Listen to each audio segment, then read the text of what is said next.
আমি মাস্ক ইচ্ছা করে পরি নেই, কারণ আমার গোষ্ঠীতে একজনও মরে নেই, আমার নানার গোষ্ঠীতেও মরে নাই, আমার পার্শ্ববর্তী এলাকার কেউ মরে নাই। আমি মাস্ক ব্যবহার করে নিজে মরুম নাকি? করোনা ভাইরাস ছড়িয়ে পড়ছে বলে গবেষণা বলছে। এইসব বিষয় নিয়ে মূলত আমরা কথা বলবো এবং একটু ফিরে দেখার চেষ্টা করব গেল বছর যারা করোনা ভাইরাসে আক্রান্ত হয়ে মারা গিয়েছিলেন এখন তারা কেমন আছেন। যারা করোনা ভাইরাসে আক্রান্ত হয়ে মারা গিয়েছিলেন এখন তারা কেমন আছে। না সমস্যা নাই, সবার মাস্ক পরা আছে।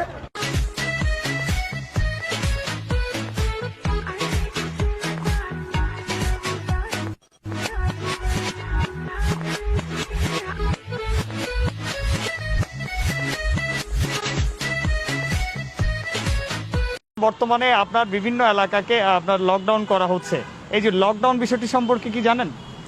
লকডাউন বিষয়টা, লকডাউন মানে আপনার ওই যে লকডাউন মানে বাস দিয়ে বেড়া দেওয়া, বাসার নিচা দিয়ে ডাউন করে মাথা নিচা দিয়ে আসা, এরকমের লকডাউন আমরা পত্রিকা দেখতেছি, টিভিতে দেখতেছি। ওভাবে মনে করেন বাস দিয়ে বেড়া দিছে, বাসার নিচে দিয়ে মানুষ লকডাউন, বাসার নিচে দিয়ে মাথা নিচে করে চলা আসা, এতে বলে লকডাউন।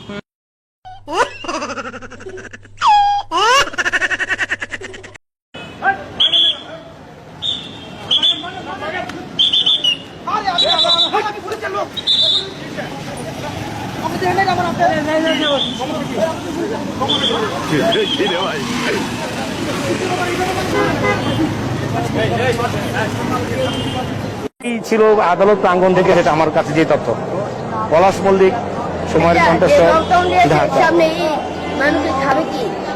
এই মানুষের মধ্যে একটা লকডাউন দিয়েছে, এটা ভুয়া।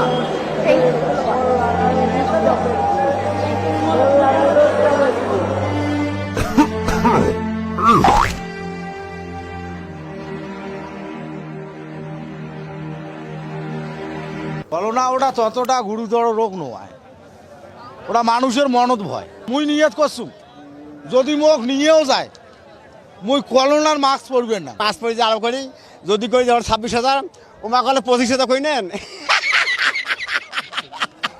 কিনে বেচা করলে ওই মাছটা কিন্তু মুখ দিয়ে মায়ের সাথে কথা কইলে যারা গরু নেয় তার সাথে কথা বলে বাউলের আগে করবেন না। নাক ঢিপলে লাগে আরো বেশি করে, মনে জ্বালা হয়ে গেছে, এটা মুখোশ পরা। মাস্ক পরলে গরম লাগে। আমাদের পক্ষে পড়া কিন্তু ভালো, কিন্তু আমরা মাস্ক পরতেছি না, যে আমাদের দায়িত্ব ছাড়াই। এই দেখছেন গাড়িতে আমার মাস্ক আছে, মাস্ক আমি পরি। মাছ আনি মনে করেন মুখ দিয়ে, কিন্তু মুখ দিয়ে কথা কওয়া যায় না কারোর সাথে। হায় রে হায়, ও মজা, খালি গান গাইতে থাকো, সারা সিলেটর লাগি একটা গান গাও না হানে বা।